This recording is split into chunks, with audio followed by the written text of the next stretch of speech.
Muy bien, ya estamos de regreso en el matinal de Ñuble, nuestra mañana en este día viernes 4 de diciembre, junto a un gran amigo y además periodista, panelista estable en nuestro programa, el señor Nelson Torres.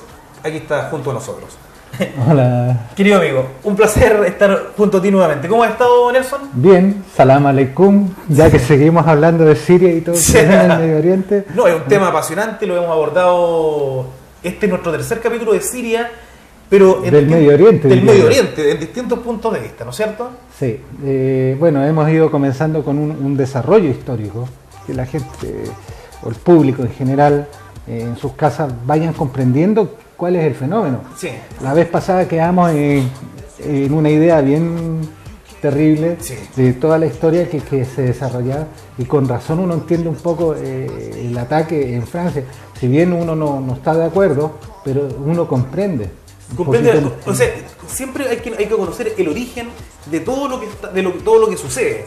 Exacto. Hay un fenómeno que siempre se dice, la persona que es agresiva, o que cuando tú agredes, no es porque tú agredas así, sino claro, porque es tanto la presión, es tanto el encierro, es tanto lo que te han cortado, que tú de repente muerdes. Sí, claro. Eso está pasando un poco que en el Medio Oriente, quizás.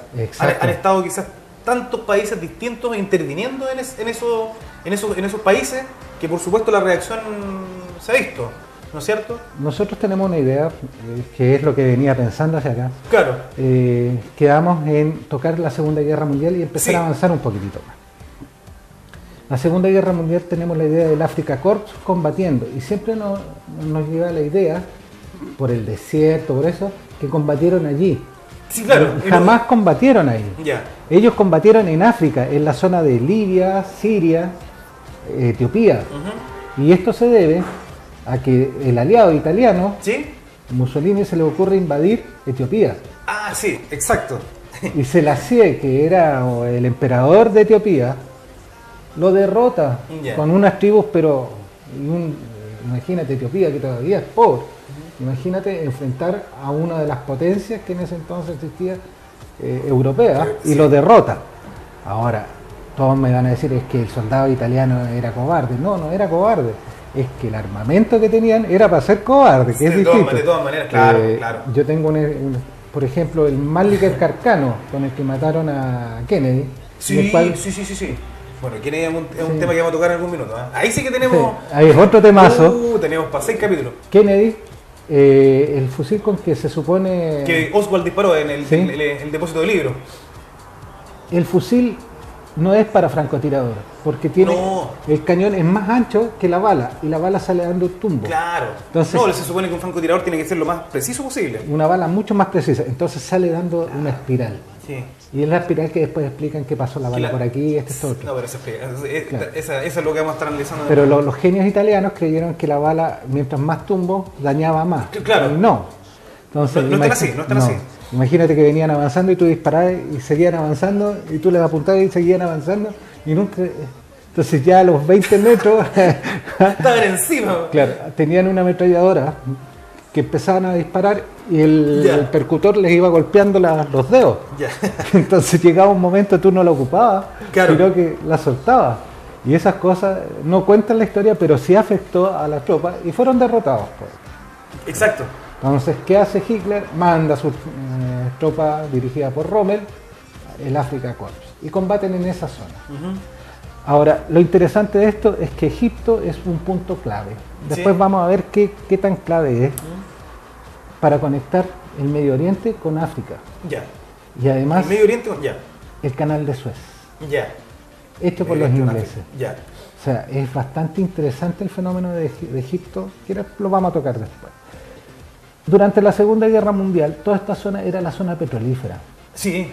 Y estratégicamente, tanto los franceses como los ingleses crearon un proceso que jamás los alemanes se les ocurrió invadir esa zona. ¿Por qué no? Porque era tan estratégico que lo mantuvieron en secreto. Mira. ¿Los ingleses y los franceses? Los ingleses y los franceses. Más encima, ¿a los alemanes no se les ocurrió en ningún momento invadir ese sector? No. Lo que esperaban los alemanes es que Turquía se les uniera. Llegaba un momento cuando invadieran la Unión Soviética, y no lo hizo. Estaba tan presionado. ¿Turquía se mantuvo al margen? Claro, neutral en la Segunda Guerra Mundial. Es interesante el fenómeno. ¿Porque los alemanes avanzaron por ese lado o fueron por ese lado? Avanzaron hacia el Cáucaso. Y el Cáucaso tiene los kurdos, el Kurdistán, Azerbaiyán y toda esa zona. Avanzaron por ahí. Claro. Entonces la idea era conectarse con Irán. Ya. Imagínate hubiera sido interesante porque, bueno, en ese momento esa área, ¿no es cierto?, no participó en forma tan directa con la... No. Quizás que hubiese pasado, ¿ah? Claro, entonces, ¿qué pasó? Los ingleses y los franceses supieron mantener esto como claro. centro de operaciones y de combustible. Sí. Entonces, nutrían al tiro. ¿Por qué invaden Sicilia? Ahora van a entender por qué invadieron Sicilia e Italia primero, para nutrir el combustible y dejar libre toda la zona del Mediterráneo. Hasta y llevar todo el combustible a Inglaterra para después invadir Normandía. Claro. Sí, fue toda una estrategia. Es una estrategia tremenda que ahora no se cuenta todavía. ¿Planificada por quién? ¿Por los británicos? Entre todos, entre los norteamericanos, británicos y franceses. No, hay que resaltar más hoy en día a los británicos y a Estados Unidos. Específicamente en el desembarco Normandía. Eisenhower y todo eso eran potentes. El día D. Claro. O sea, el día D no solamente fue un punto de reunión y de empezar de Francia a recuperar territorio, fue todo un tema anterior también, que tiene que ver con despotenciar un poco a los alemanes. Claro. O sea, no es muy bien pensado, ¿eh? Bueno, la estrategia de la guerra ahí. Bueno, Hitler se manejaba a la perfección también, ¿o no? ¿No era un buen estadista? No era un buen estratega. Ya. Los que eran buenos estrategas eran los británicos, los generales. No, los británicos no. Yeah. Montgomery era igual que Zhukov. Y que yo creo que a Hitler se le escapó de las manos totalmente la situación. O sea, de tener a Alemania económicamente bien, después ya invadir Polonia, ya después ya Rusia, Inglaterra, etcétera. Era imposible. Mira, el gran error de Hitler, así hablándolo directamente, según mi visión, fue nacer. Fue fuera de nacer. No, es haber invadido la Unión Soviética, porque tenían una fuerte alianza con ellos. Y toda la instrucción, como de agresión, estaban ahí como... Es que toda la instrucción, de dónde surge la aviación, y la instrucción y la estrategia de la aviación, de dónde surge la estrategia del movimiento de la guerra relámpago, la hacen en la Unión Soviética. La oficialidad y las tropas alemanas viajaban a la Unión Soviética a entrenarse. Sí.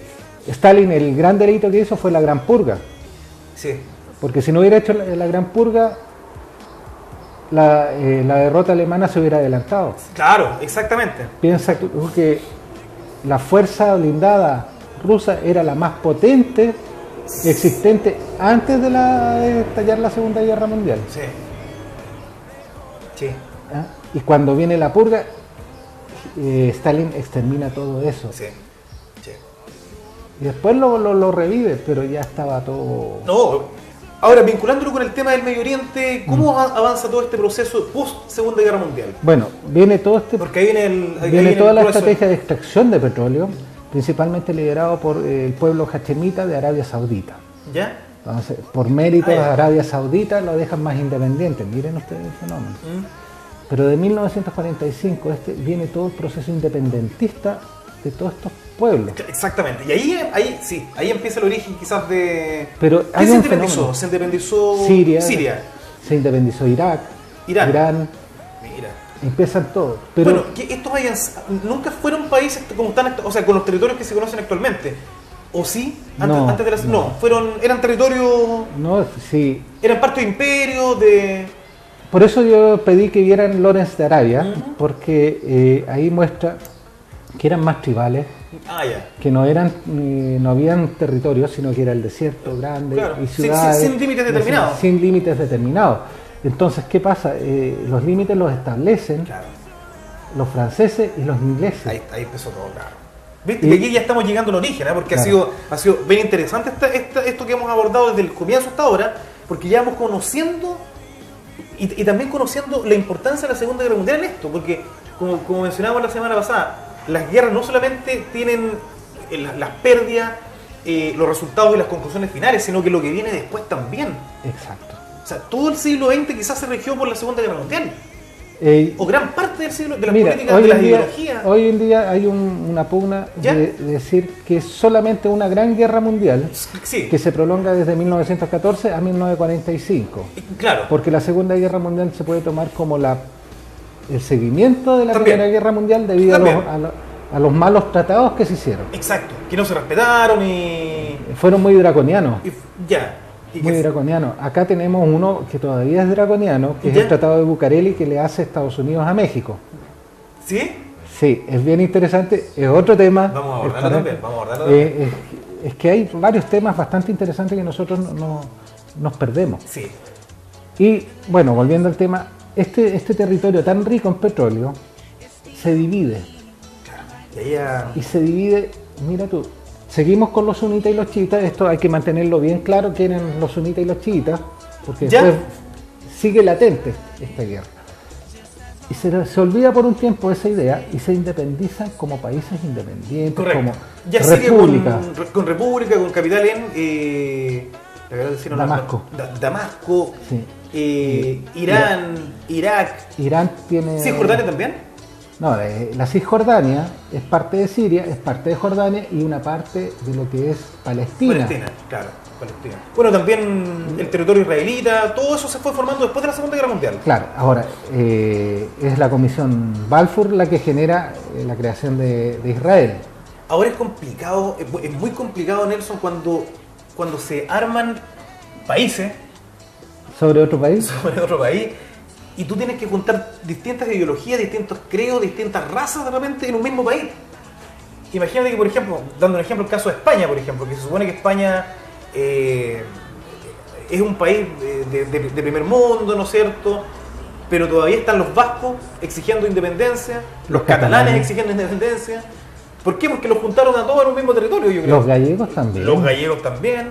Y por otro lado de los vascos hay una parte francesa también, entonces es complicado cuando pasa esto. Más aún en estos territorios, ¿no es cierto?, que nunca estuvieron definidos como países. Pero sí. Y que tuvieron que reunir ahí. Entonces, de ahí ya viene un poquito el tema con Francia específicamente. Me refiero de parte de Siria con Francia. Claro, ahora piensa tú lo que se da más importancia a estas revueltas, que fueron, entre comillas, pacíficas, porque nunca se informó que hubo un conflicto. No, claro. Pero sí hubo un conflicto en África, Argelia, que fue sangriento. ¿Con Francia? Con Francia. Sí. Que incluso... Porque Argelia es colonia, o fue colonia de... Claro, fue colonia. De Gaulle tuvo que reconocer al final de su mandato la independencia de Argelia, sí, pero después de una sangría Y es tanto el daño que hicieron en Argelia que ellos estipularon que argelino que llegaba a territorio francés pasaba a ser francés. Zinedine Zidane. Sí, Zinedine Zidane, exactamente. Él es argelino. Es argelino, sí. No es francés. No, ¿Y por qué jugó? Por la selección de Francia. Claro, él porque es francés. Sí, él es argelino. Y hay varios casos así que son argelinos que están en Francia, que tienen las costumbres islámicas. Entonces hay algo bien... Es tanto que hoy en día el caso de Francia estipuló una ley de que la gente musulmana no debía ocupar la mujer sobre todo, sus aditamentos. La burka tienen otro nombre porque son 4 sistemas que se tapan la cara o se envuelven, se protegen la cabeza. Y se les prohibió. Ahora, definitivamente. Claro, ellas tienen que andar con la cara esa despejada. Entonces ya hay una tensión en contra, o una animadversión en contra de una religión. Sí. O sea, no hay respeto. Si estamos hablando de derechos humanos, no hay respeto hacia esa religión. Claro, no se está respetando sus tradiciones. Exacto. Y eso también generó una tensión ya. ¿Y eso se viene dando ya hace un tiempo? No, sí, ya se viene dando.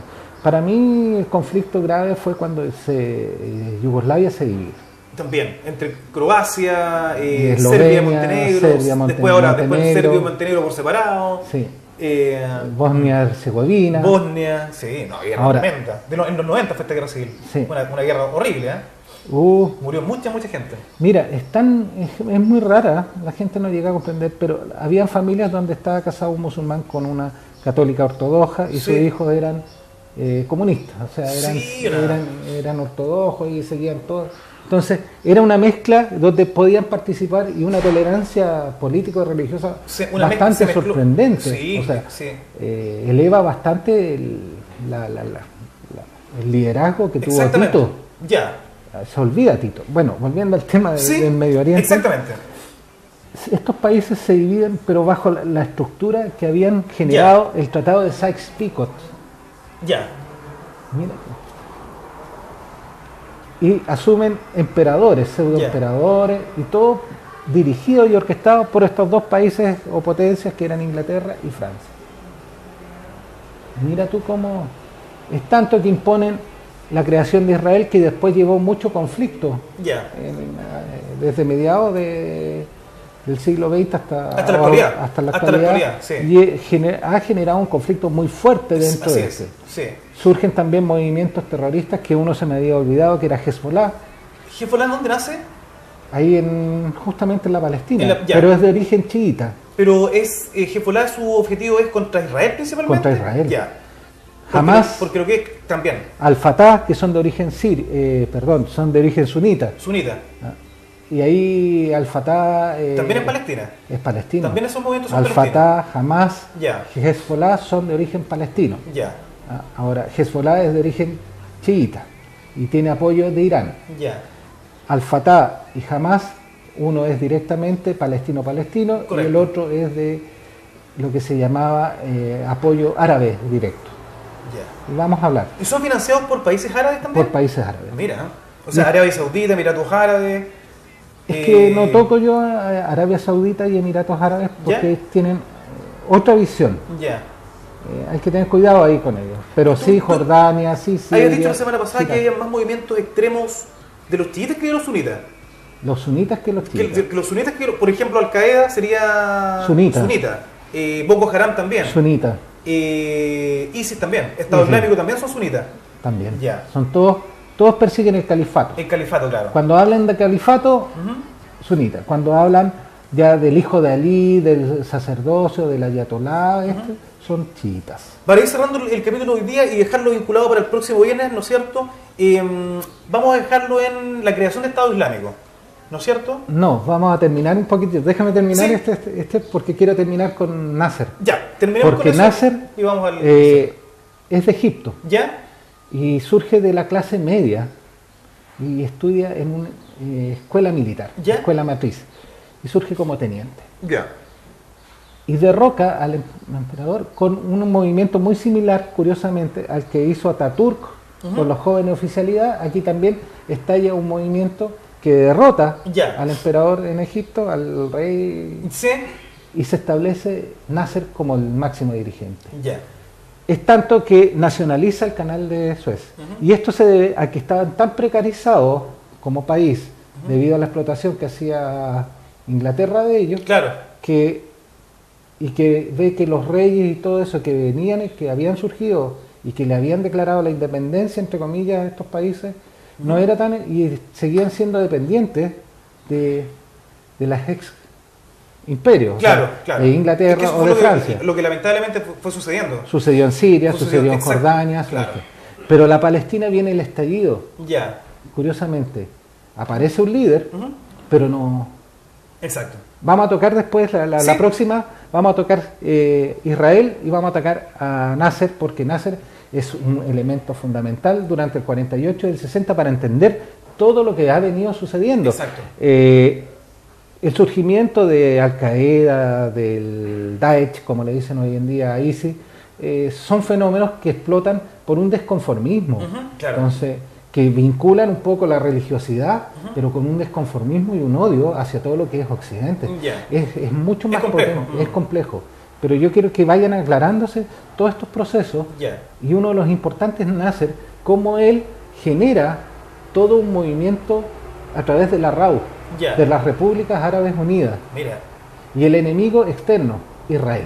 Exactamente. Eso lo vamos a dejar para la próxima semana, amigo. Muchísimas gracias por estar junto a nosotros. Un tema tremendamente interesante en nuestro tercer capítulo que hemos abordado, el tema de Siria, para finalmente llegar a entender, ¿no es cierto?, lo que está pasando en la actualidad. Muchas gracias. Es bastante interesante. A mí me gusta mucho porque marca también los procesos revolucionarios en el mundo, y muchas de las cosas empezamos a imitar en América Latina, muchos de estos movimientos, y a admirar a ciertos personajes, pero de una manera inconsciente. Sí, no, por supuesto que sí. América Latina se transforma junto con África en un momento en los países donde se hacía el turismo revolucionario. Así es. Donde uno venía a ver las revoluciones. Muy bien, amigos. Nos vemos la próxima semana. Que estén muy bien. Gracias. Nosotros vamos a ir a una nueva pausa y ya regresamos junto a Jorge Ocampos acá en Nuestra Mañana. Vamos a un corte y regresamos de inmediato.